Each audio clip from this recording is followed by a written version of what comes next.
Bonjour, c'est Cyril, bienvenue dans cette nouvelle vidéo dans laquelle je vous partage 3 clés spirituelles pour vous libérer de la dépendance affective. Si la dépendance affective est un sujet pour vous, vous savez à quel point ce peut être souffrant de se sentir la 5e roue du carrosse, seul, abandonné ou encore rejeté. Et d'ailleurs, peut-être avez-vous parfois l'impression de faire tout plein de choses pour vous en sortir, mais ça ne va pas assez vite, vous ramez. Peut-être avez-vous parfois l'impression de faire 3 pas en avant et 2 pas en arrière. J'ai publié une vidéo complète sur le sujet il y a maintenant déjà plus de 3 ans et avec le recul, il y a un aspect que je n'ai pas abordé dans cette vidéo. Cet aspect est fondamental quand on veut aller vite et en finir définitivement avec la dépendance affective, en particulier quand on a vécu des choses vraiment très difficiles. C'est l'aspect spirituel de la dépendance affective. Alors voilà, cette vidéo, elle s'adresse à celles et à ceux qui ont vécu des choses vraiment très difficiles et qui galèrent à se libérer de la dépendance affective. Dans cette vidéo, je vous partage 3 questions spirituelles pour sortir du labyrinthe et retrouver votre mission de vie.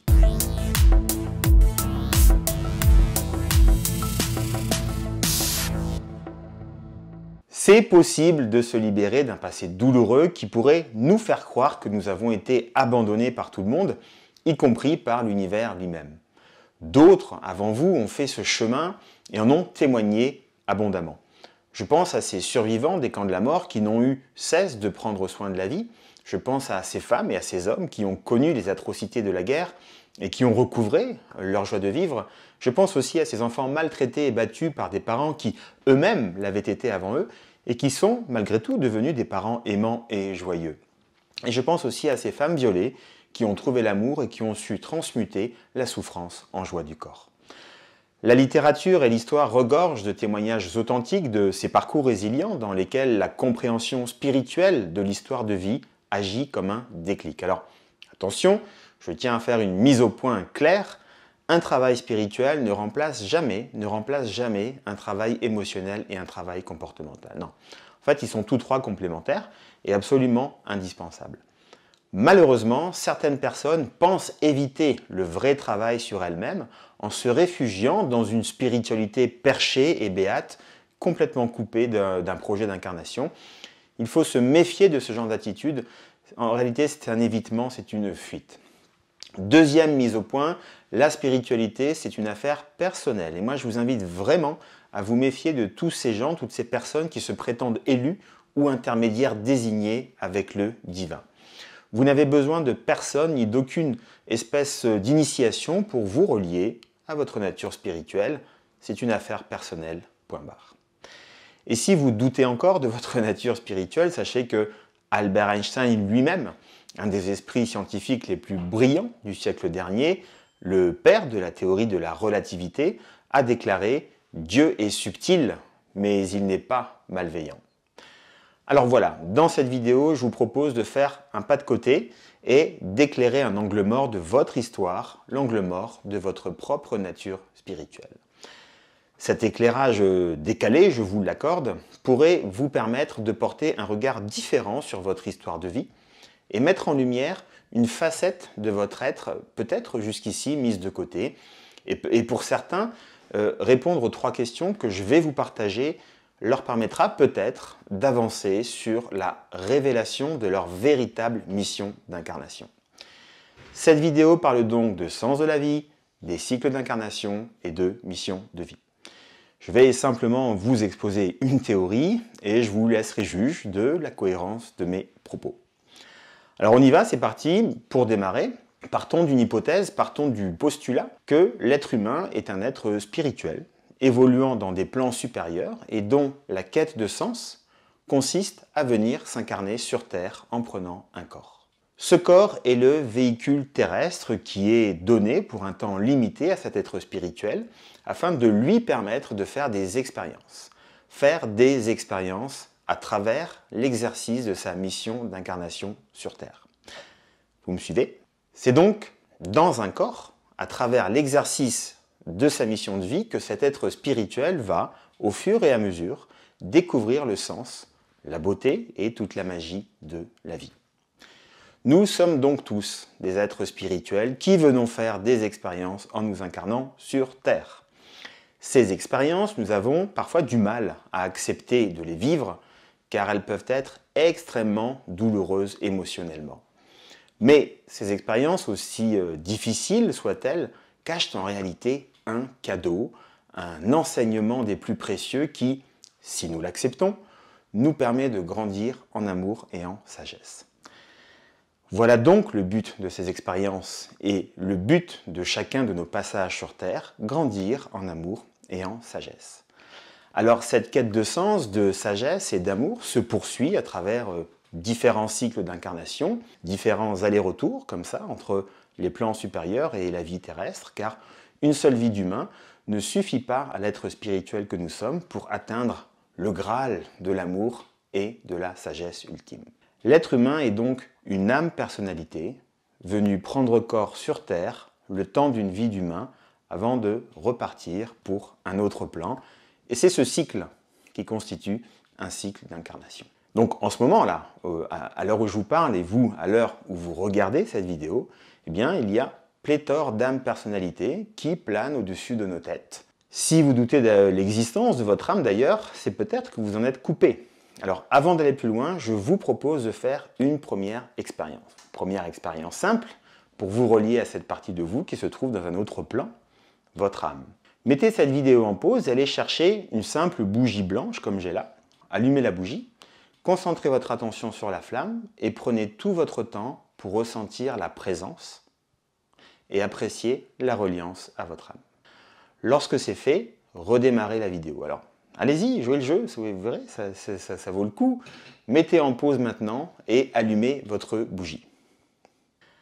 Ok, on reprend, vous avez dû faire l'expérience. Et si vous le souhaitez, vous pouvez m'indiquer dans les commentaires ce que vous avez ressenti. Moi, ça m'intéresse au plus haut point. Donc voilà, il y a tout un tas d'âmes-personnalités qui planent au-dessus de nos têtes et ces âmes-personnalités planifient leur projet d'incarnation. Elles font le projet de venir s'incarner sur Terre pour venir faire des expériences, venir faire des choses aussi, pour en tirer de merveilleux enseignements qui leur permettront de grandir en sagesse et en amour. Depuis cet autre plan, les âmes-personnalités font leur liste d'expériences à vivre pour leur prochain cycle d'incarnation.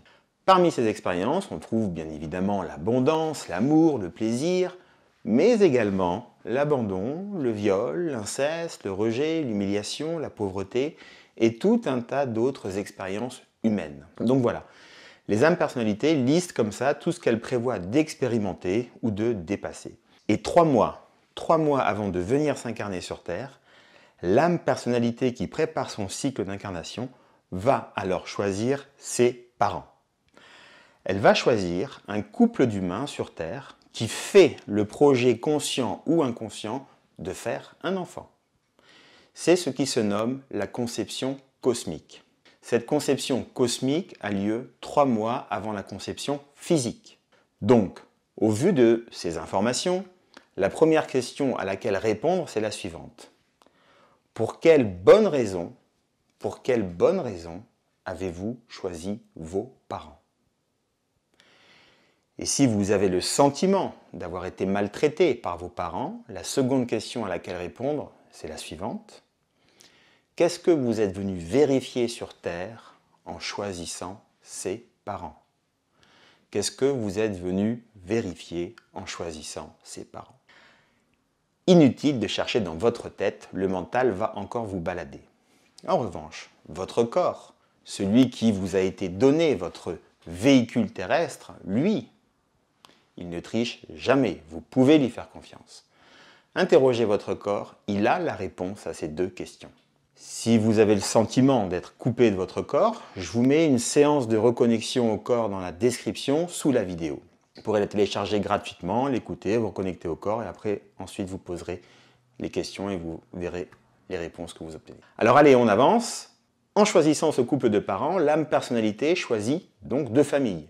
Et dans ces 2 familles, comme dans toutes les familles, c'est comme ça, il y a des problèmes qui se transmettent de génération en génération, comme par exemple la dépendance affective, la peur de l'abandon, la peur du rejet, l'inceste, le viol ou d'autres problèmes. C'est comme ça, dans toutes les familles, il y a des problèmes qui se répètent de génération en génération. Si vous êtes concerné par une des problématiques que je viens de citer, vous savez bien que au moins l'un de vos parents, si ce n'est les deux, sont également concernés. Donc, en choisissant ces deux familles, eh bien, tel un sauveur, l'âme personnalité annonce aux ancêtres de ces deux familles « Je vais venir m'incarner dans ces deux familles et ma mission sera de venir régler tel et tel problème qui traîne dans la famille. » Les ancêtres des deux familles savent bien que ces problèmes traînent dans la famille depuis longtemps. Ils sont au courant. Et bien là, ils sont tout contents qu'une bonne âme décide de venir les libérer de ça.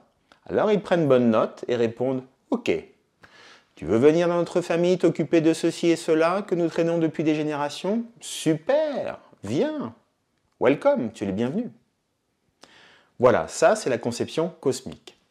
Et donc, 3 mois après cette conception cosmique, a lieu la conception physique. C'est-à-dire les parents font l'amour, et l'âme descend s'incarner dans l'œuf, et là la grossesse commence.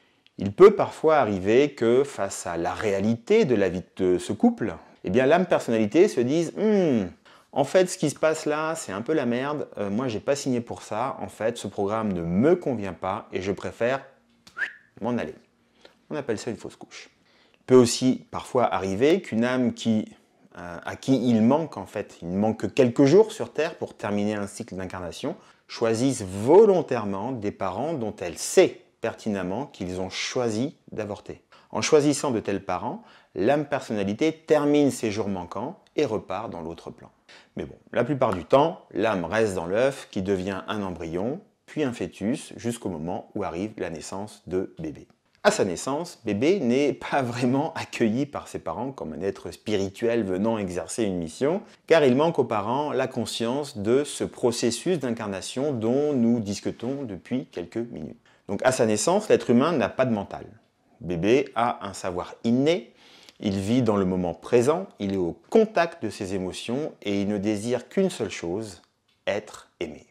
Le problème, c'est que le désir d'amour de bébé ne peut être comblé par des parents qui, n'ayant eux-mêmes pas reçu suffisamment d'amour, sont incapables de donner ce qu'ils n'ont pas reçu. Ce n'est pas que les parents ne veulent pas, c'est qu'ils ne peuvent pas. On ne peut pas donner quelque chose que l'on n'a pas reçu. Je sais que ça peut choquer d'entendre ça, mais c'est une réalité. Alors, la galère commence pour cet enfant qui se sent parfois abandonné, parfois rejeté, parfois maltraité, par ceux-là même qui sont censés prendre soin de lui et lui fournir toute l'affection dont il a besoin. Et cette situation est vécue par l'enfant comme une véritable agression, c'est-à-dire que l'enfant ne peut alors que subir car il dépend entièrement de ses parents. Il ne peut pas leur dire « vous me saoulez, je change de famille ». Étant totalement dépendant de ses parents, l'enfant n'a pas d'autre choix que de trouver une stratégie pour se protéger de la douleur émotionnelle d'une telle situation. Et c'est à ce moment précis que l'enfant met en place le mental. L'enfant met en place le mental pour se protéger de la souffrance émotionnelle, éventuellement de la souffrance physique, mais dans tous les cas, du manque d'amour. Car que fait le mental? À quoi sert le mental? C'est-à-dire que soit il nous entraîne dans le passé, ce qui induit une tension que nous ressentons physiquement et ressassons mentalement, et que nous nommons regret, remords, culpabilité, rancœur. Soit le mental nous projette dans le futur, ce qui engendre un autre type de tension physique, et que nous appelons différemment suivant son intensité, appréhension, manque de confiance en soi, peur, angoisse, anxiété, phobie, panique. Et lorsque nous sommes soit dans le futur, soit dans le passé, où est-ce que nous ne sommes pas? Je vous le donne en mille, et oui, vous avez tout bon, nous ne sommes pas dans le présent. Car lorsque nous sommes dans l'instant présent, nous sommes en contact direct avec nos émotions et donc en contact direct avec cette souffrance émotionnelle. C'est ainsi qu'en mettant en place le mental pour se couper de la souffrance, l'enfant se coupe également de son corps, de ses émotions, de son savoir inné et de sa mission d'incarnation. Alors la vie devient de plus en plus difficile en grandissant, c'est la galère, et arrivé à l'âge adulte, cet être spirituel est complètement coupé de sa nature profonde, il a complètement oublié en réalité sa mission de vie, tout accaparé qu'il est à satisfaire des besoins mentaux issus de comparaison, de jugement de valeur, de sentiments de supériorité, d'infériorité, d'intolérance, bref, de tout ce qui est de l'ordre du paraître et non de l'être. C'est notre mental qui nous coupe de notre savoir inné, c'est-à-dire de tout ce qui fait de nous en fait des êtres uniques et remplis d'une sagesse profonde. C'est notre mental qui nous coupe ainsi de notre intuition, de notre créativité, de notre connaissance intuitive des choses de la vie, de notre relation avec le reste de l'univers et de bien d'autres façons d'être en contact avec le monde qui nous permettent d'être et non de paraître. Le mental nous coupe de ce que nous sommes fondamentalement. Le mental ne représente rien d'autre que l'ignorance qui nous fait nous attacher au monde superficiel et illusoire plutôt qu'au monde réel, intérieur et à notre spiritualité innée. Il nous coupe de notre mission, mission que nous avons choisie, mission que nous avons annoncée aux ancêtres lors de la conception cosmique. Et là, les ancêtres, ils ne sont pas contents du tout, comme vous l'imaginez, car l'engagement de régler tel problème dans la famille, il n'est pas tenu. Alors, ils commencent à mettre sérieusement la pression et notre vie devient encore plus difficile. Ils nous mettent des bâtons dans les roues. La vie devient de plus en plus dure, difficile, on souffre encore plus. On souffre encore plus jusqu'à ce que nous expérimentions un choc, une douleur ou une révélation.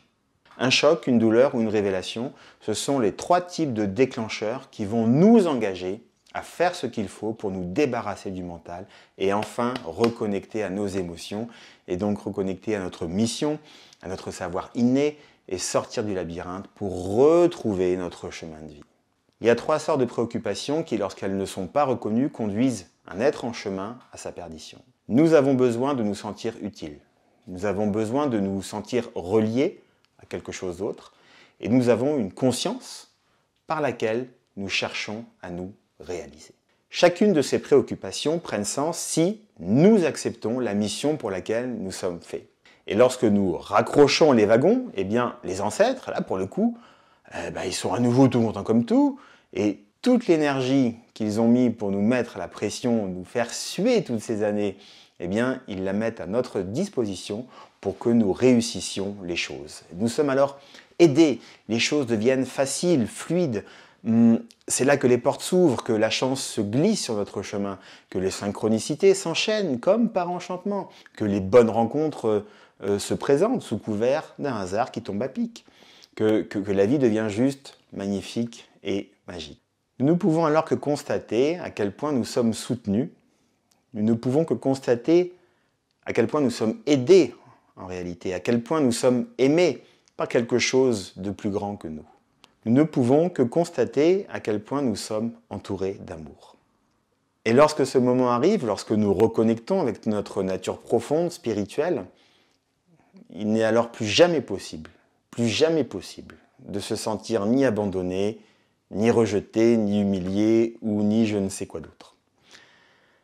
Lorsque ce moment arrive, toutes les peurs s'effondrent, car vous réalisez en fait qu'elles ne sont que le fruit de votre mental. Si cette vidéo vous a plu, et que le sujet vous intéresse, je vous invite à vous inscrire à mes emails secrets. Le lien est dans la description sous la vidéo. C'est un sujet que j'aborde plus en profondeur par email avec la communauté. Je vous remercie de m'avoir suivi jusqu'au bout. Vous pouvez éteindre votre bougie maintenant tout en restant relié à cette partie de vous qui se trouve dans un autre plan. J'ai hâte de lire vos réactions dans les commentaires. Je vous dis à très vite et je vous embrasse très fort. Au revoir.